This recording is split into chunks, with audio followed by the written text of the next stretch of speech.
Right, so it's day 3. So today we're going to finish off the oven side of the kitchen and then move on to the larder side with the bridging units and all the larger decor panels. So, as you know, last night we got all our corner bits in. This is all solid. We've got the hole cut in there to get to the main stock tap. All this is all in place. So we're just working on this side now. Now, unfortunately, this floor, that's the highest point. But if I'd set my feet to allow for plinth at the highest point, they would be completely unwound at that side, and I'd end up packing, and there'd be a massive gap between the floor. So we maxed out there, and we will scribe our panels to go that way. But that means we can't do what I would normally do with the washing machine, which is put a bridge in. We can't do it on this one because by the time we allow 15mm for the flooring, because the flooring's at least 10mm, then you've got the underlay and all the other bits that go into it. By the time you've allowed for that, the washing machine would be sort of in between here somewhere. Now, as it is, without our bridge, it's perfectly fine. So what we've done, and also you'll see that's not a full panel. Now, the reason that's not a full panel is because this wall is at an angle. So that's its widest point, and you can see here we've got a bit of an expansion, a bit of a gap, which I'm going to sort that out in a minute. I'll explain that in a moment. So as it is, this is 605, so we've got 5mm tolerance to get our 600 washing machine in. So that's perfect. We've used expanding foam PU glue, and we glued this in, and we've basically, this is just to keep the spacing correct. That's to keep the spacing correct. It was wedged. The expanding foam's almost gone off now. We've got loads down the back there we've got to trim off. But what we've done, because obviously we've got this quite a big gap here at the front, we've got a bit of panel like this. We've cut it just a sliver off.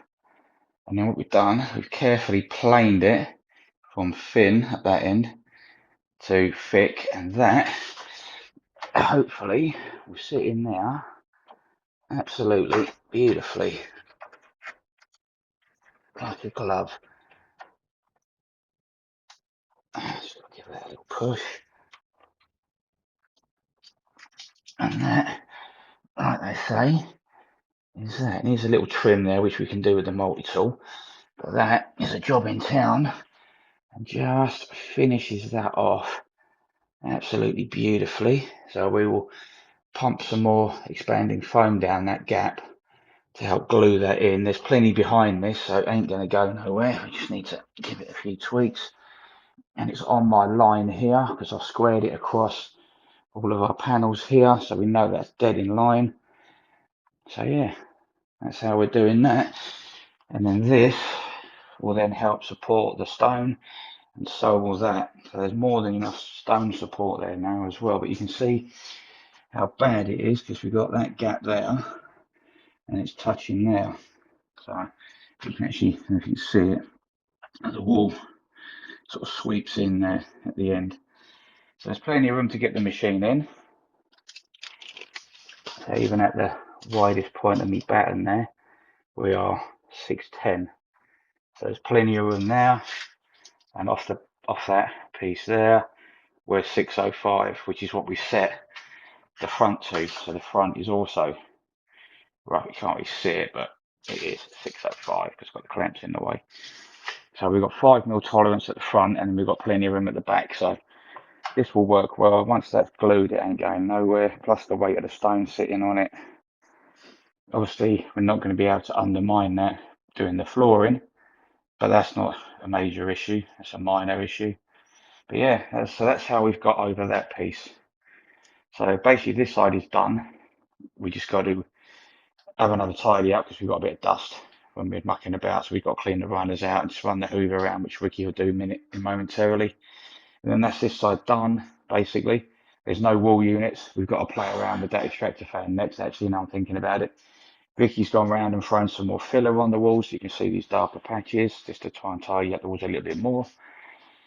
So next job really is hoover this all up, clean it up, cover the oven, take that down, recenter, jig it over as much as we can So let's get on with that bit. So as I said, next job is to sort the extractor fan out. Now what we have done, obviously we've taken it down, but we want to keep it at the same height. So what we've done is, this was the fixing line for some adjustable brackets.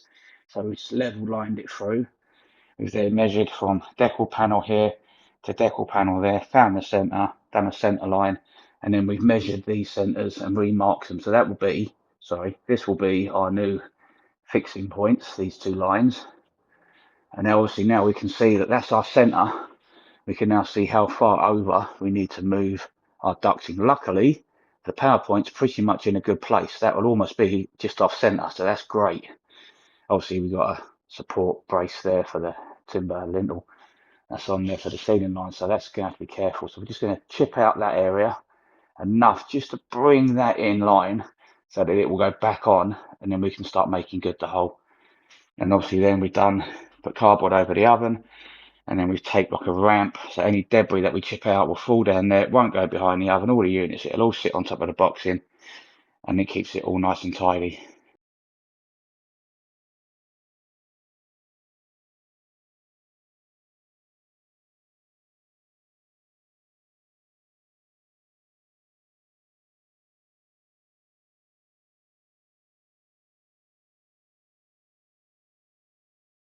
That's worked well. We've managed to shift it over, not extremely, but enough to get it inside the chimney. I've had to put gaffer tape and clean the pipe, as you would have seen in the hyperlapse. I had to clean it. There was actually a hole in the ducting. It wasn't me, it was there prior. So I had to clean it and duct tape it up as best I can, and then I've just expanding foamed. Because this doesn't go straight out, because if it did, it'd be going into a void between two houses, which is only probably that big. They've actually gone out and up with the ducting. You can see it inside the cavity. They took it up inside the cavity, which is bizarre. But that's how they've done it. So we are limited on what we can do here. But I think we can, with what we've done there, we should be fine. You see how badly connected it was by all the grease and crap that's accumulated on it. So what we'll have to do is cut that bit of wire off, give that a thorough clean. We've just put the raw plugs in so we can rehang the chimney now. But I'm probably going to leave it down, let that foam go off, scrape that back, and then we can fill all of that, make that look tidy with some filler. And then we can rub it down and then rehang the chimney. But we've got the brackets up, we'll fit the brackets in, and then that's that basically done. That worked really well. It's caught 90% of the dust, so we can now scrape all that off, bin it, and that's that done. So now we've done that, that's this whole side basically finished, apart from like touching up and a bit of filler and a bit of rubbing down. Next job is to crack on behind me, start getting these larder units in and moving the units out of the way and getting them fitted. So let's get stuck back in. Okay guys, so setting out our larder units, done it the easy way. Basically we've put my laser level at bottom of cabinet height in line with the other side, and I don't know if you can see it, but it should be bottom of the cabinet. Let me just see. Yeah, I don't know if you can see it, but it is literally brushing the bottom of our cabinet there. We've then plumbed the base. Always plumb your base, you don't plumb the sides, because if the cabinet's made, because these are made in the factory just freestanding, so they have the ability to do that on your side to side. So you make sure your bottom is level, so you use a little level like I've used here, and you'll check front, both your sides and your back, and then across side to side, back to front as well. That way then when you know that's pretty much bang on, you can then plumb this edge, make sure that's plumb, making sure both sides are plumb. And then once you're happy with that, then you need to start thinking about putting weight here and moving the cabinet in which direction. So this is bang plumb, I know it is, but you may need to move your cabinet left or right. And once you know where it is, I've marked the wall so I know where my line is, and then I've actually fixed two L brackets, one there and one the other side, and that keeps that cabinet solid as, nice and plumb all the way around, and that's now level. Now that one's in, I can now level across and do exactly the same again with that unit, get my decor panels on, put my bridging unit in. That's how you level a larder unit, well, how I level a larder unit. On to the next stage. Okay, so we know our larder unit is now plumb and level. So next job is to scribe in our decor panel. Now, this one's already been cut to height, or a close proximity to. It should be alright, but because we've pulled it off the wall a little bit and made sure it's level and plumb, it may need another trim, but that's a minor issue. But to basically describe these, this is the face edge because it's got the tongue and groove look. When you want to scribe it, basically you're going to flip the board so the face edge is against the cabinet. You're going to make sure it's sitting flush on the floor, and you're going to pencil mark from the cabinet to the decor panel. That is your scribe. That's how you scribe your height. And then when you're going to bring it in, you're going to flip it over so the cut edge is on the bottom, and that should be perfect height. Now, we're now scribing the back, and these panels are oversized. We want a 22mm overhang from the cabinet to the face of the decor panel. So what I use are my sliding rules. This one is set to 22mm. So I need to scribe this panel to that wall. So what we've done, we've used the second one. This one is set to 42mm. We've used that to set our panel 42mm proud of our cabinet. So that means we need to take a 20mm cut off that edge. Now I'm using this 3D printed scribing block. This one has 10, 15, 20, 25 and 30. So that's my 20. So all I'm going to do is going to put that against the wall, flush to the wall, like so. And then we're just going to put, obviously we put some green masking tape down as well. It just helps to highlight your pencil mark. So keeping that block tight to the wall, just mark your panel up. And this should follow all the contours of the wall. Right, we're running off the tape a little bit there, so I just need to add a bit more tape. Because this wall's got a bigger gap there and a shallow gap there. So I'm just going to add another bit of tape lower down, just so that my scribe line stays visible. And then carry on with my 22mm mark.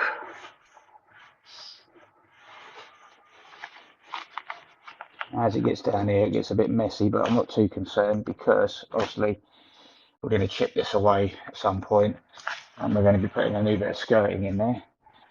So that now is my scribe line. So I'll take that outside, use a track saw, cut the bulk off, leaving the pencil line, and then I will fine tune that with a planer, and I will put a bevel on the back edge so that any undulations in the wall, the back edge won't hit them first, and it will sit in there a lot cleaner.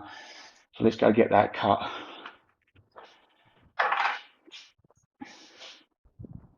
Okay, so I can see my pencil line. So I'm going to use my long Festool track, which is longer than the actual board. And we're going to put it to the line. And then we're going to make sure that we're inside the line all the way down. So we're only cutting off. So the line is still visible when I cut this off. This is just cutting the bulk off just to make it a bit easier for us to get a nice clean scribe line. We don't want to try and plane all that off, and you can't run this through a table saw. So this just speeds up the process.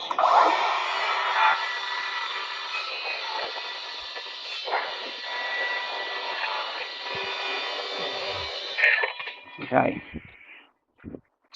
Yes, I should be wearing a face mask because it's MDF. And I know you're only young once. But it is what it is. So now I can now see the remnants of my line, which I will show you. So as you can see here, see all my line is visible right up until its worst part, which is there. Then it comes back in. So now I can plane to that line, but I will also put a bevel going back. So because this is where this is the bit you want to hit the wall, not this back edge, because if the wall tips in like that at an angle and that hits the wall first, it will pull the panel out. So I will scribe that, and then I will sort of plane that, and then I'll put a bevel on it. That way then I'll get a nice cleaner fit to the wall. So just grab the plane out. I'm just going to flip the board round so it's a bit easier for me. That's all right. Oh, yeah, you can't stand on that step, mate. There's nothing underneath it. I've done it once. Right, so now I can see it. So I know I've got to take quite a chunk off this top bit. mean, I could, if I wanted to, hit that again with the track saw, just take that a little bit more off, which is what I am going to do. It just makes it a bit easier on the plane, so I can put it to my line there, with glasses on, and then I can put it to the line there, just take off that worst bit, because otherwise you'll be going at it with the plane forever. So the more you can take off with the saw, the easier.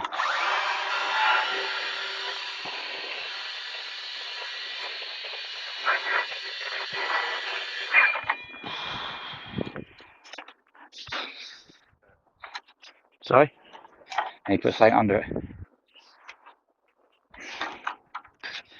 That's better. Now I don't have to take so much off with the plane. So now it's just a matter of setting my plane and just taking it to the line.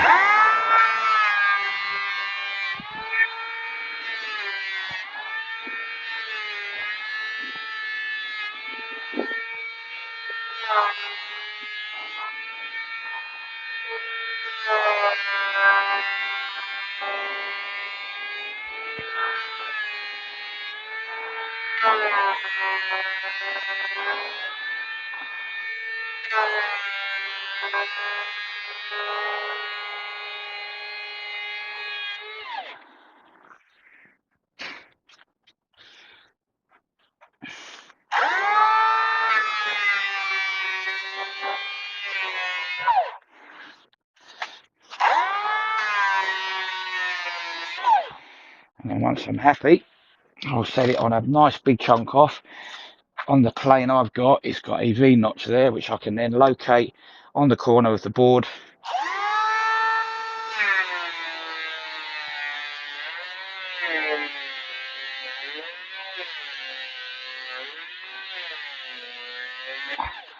Just like that. Put a chamfer on the back of it.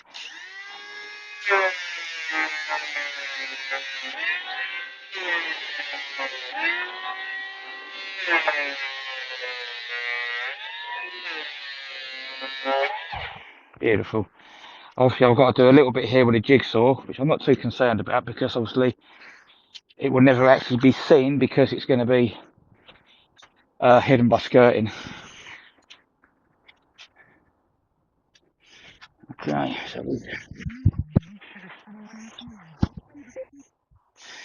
all we've got to do here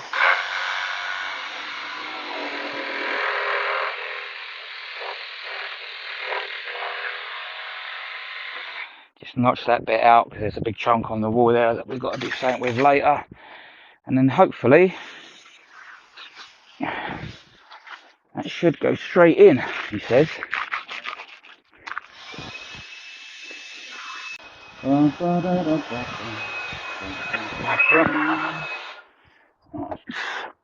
Back, mate. Swing around.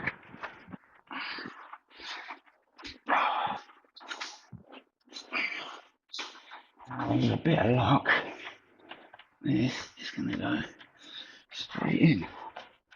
Fingers crossed. Oh, that's looking rather nice. Let's check for my 22mm. Yeah, that's nice there. A little bit out at the bottom, so something's hitting somewhere. Where is it hitting, and what's it hitting? There's a bit of a lump there.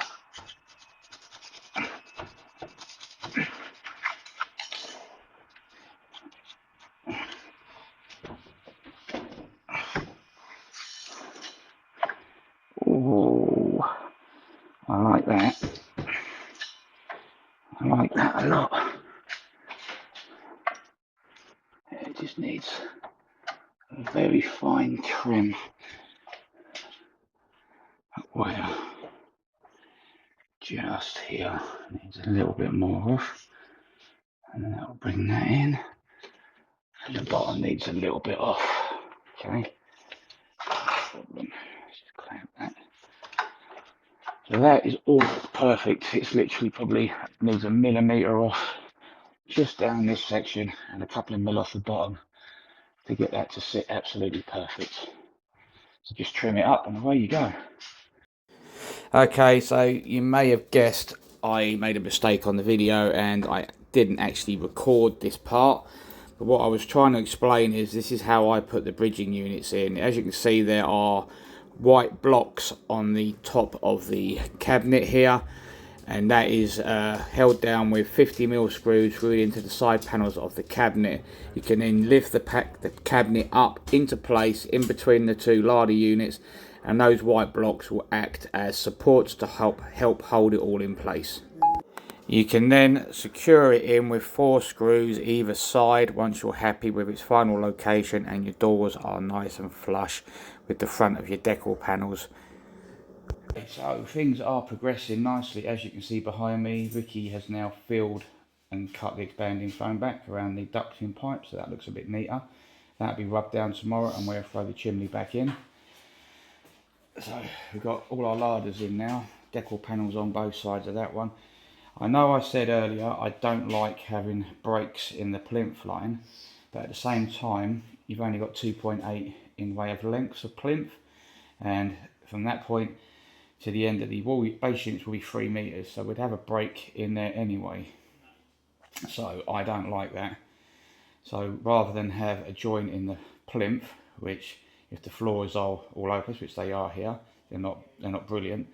It's very difficult to get that a nice clean cut line and a nice joint. So it's easier for me to just have that in there like that, and then I can get a little piece in there, then it'll be a long length, the whole length, and it will also mirror that side as well, because there'll be a little piece, and it'll just create an even look to the kitchen. Whereas obviously on this side, our plinth will go across there right up to there where it breaks, and then a little piece in there. Again, that's a finished section. But yeah, we're getting there. So these units are now all fitted and fixed. We just got that last one there and that one there. Get those in, get them secured to the wall, and then that's that done. And then we can start looking potentially at laying the floor tomorrow. So tomorrow we could lay the floor. We still got quite a bit to get on with. We've still got to put cornice up there, potentially a piece of light pelmet in there, depending on the height of the fridge, which we haven't actually checked, to be fair. Panic there, a minor one. But yeah, we've got plenty of height. We could even put a little bit of a light pelmet there just to finish it off and close the gap. We've got about that much. So we can put a bit of light pelmet in, which will close the gap up and make it a nice, tighter line. But yeah, that's where we're at so far. We're looking good. Just going to throw these last 2 base units in. Then we've got to start thinking about what we're going to do with these 2, like, they're not wall units as such. They are and they're not, because they sit on the worktop. But they're also having an upstand. So I've seen it before where some fitters have actually fitted these units to the wall and the stone goes underneath, which is doable, but I don't know how these ones are fixed. So we'll see, because they're quite big and they're heavy, and I'm not sure if I'll be happy hanging them like I would a normal wall unit. But we'll crack them open, we'll have a look, and we'll go from there. See you soon. Okay guys, so we've done all that section now. So now we're working on this filler, this scribing in this filler.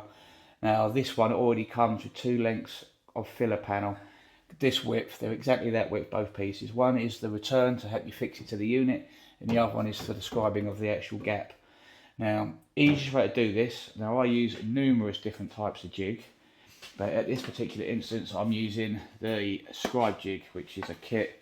So you have different sizes. I'm using the 18mm green ones, which are here, there and down there, just screwed onto the back of your Scribe panel.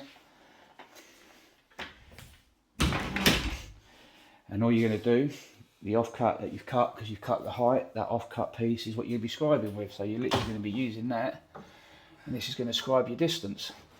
Now, my cabinet ends here. This is the back of my cabinet, so my scribe piece is on the inside of it. Sometimes you can do it so it's on the outside. In this instance, because of the thickness of the panel, it's on the inside of the unit. So make sure you get that right. And then what you're going to do is use that block as a guide. And this block is going to give you, obviously I've got to jump round the Scribe jigs. But like I say, I've got about 3 different types of scribing tools. This is just one of many. And there goes my lead.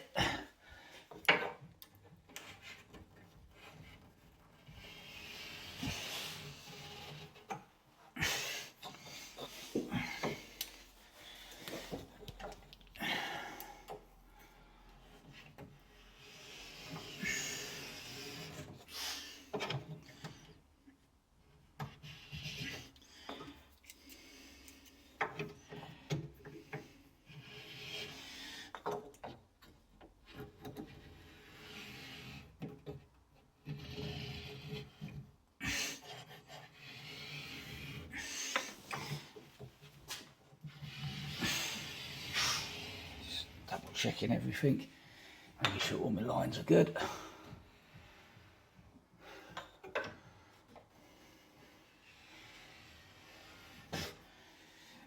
And there we go. So that's my scribe line now. And the exact same principle as I've done with these ones. I will put another bit of timber alongside it, long track, cut the bulk off and then plane turret. It's pretty straightforward, exact same principle as my larder unit Decor Panels.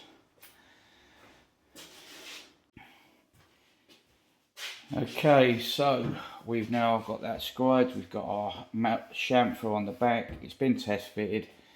That's the whole length. So what we're going to do, we've used mitre fast or mitre bond, and we've used the cabinet and our piece that's going to screw to the cabinet. So we've got that wedge tight against that tight against that. We've glued it and sprayed it. That's given us a nice finish, and then we just put some L brackets on the back. So now that is now ready to go in. It's all looking lovely down that edge. So that should now drop in there. Alright. Let's see if she fits.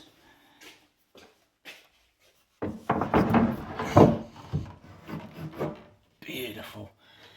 Just screw that pilot hole and a screw, and she'll be sitting pretty.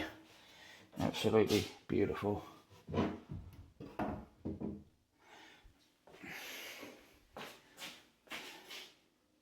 Okay guys, so that's pretty much it from us for today.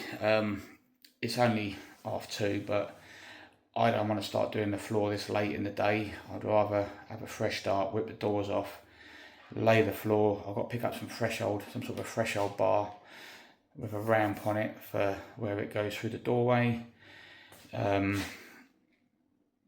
so there's a few bits I've got to pick up. I've got to pick up some stuff for these plumbing for the sink, for the waste.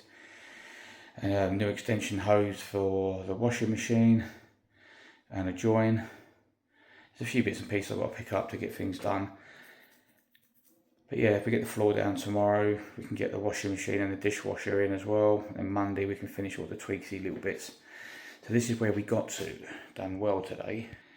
So obviously, you know, that's all done. We've addressed that. So that will go back up tomorrow potentially. Washing machine section's all done. All our larders are in. This came out absolutely beautiful as always. So that's got a nice scribe now. Ready for a new bit of skirting and a plinth. We'll put a new bit of skirting through the back there. That's behind the fridge. So yeah, that's all in. Bridging units in. Baskets are now inside here. All of our shelves are in. So that's got all the baskets in there. All the drawers are on. All the fronts are on. Obviously that decor panel's got to come off when we do the flooring. That one we'll just multi-tool out. These ones I'll end up just multi-tooling and sliding the panels in, I think. I think that's just to be the easiest way to do that. Otherwise I've got to take all of that off, unscrew the panels, take them off. That one we can just multi-tool. That one we should be able to multi-tool, but that one can come off, that can come off, that can come off, and obviously none there, and that one can come off. So that they're easy this side. So the flooring will go in and we'll trim these to fit once the flooring's down, nice and easy. So come back tomorrow, watch us put this flooring down. It is an MDF backed one, 10mm, 12mm, whatever it is. I have advised obviously that it's not going to be good if you have a water leak. It will cause issues for moisture and stuff, but they've already bought it, they want me to lay it, so I'm going to lay it. It's as simple as that. Anyway, don't forget, like, share, follow, subscribe to that YouTube channel, and we will see you bright and early tomorrow morning. Bye bye.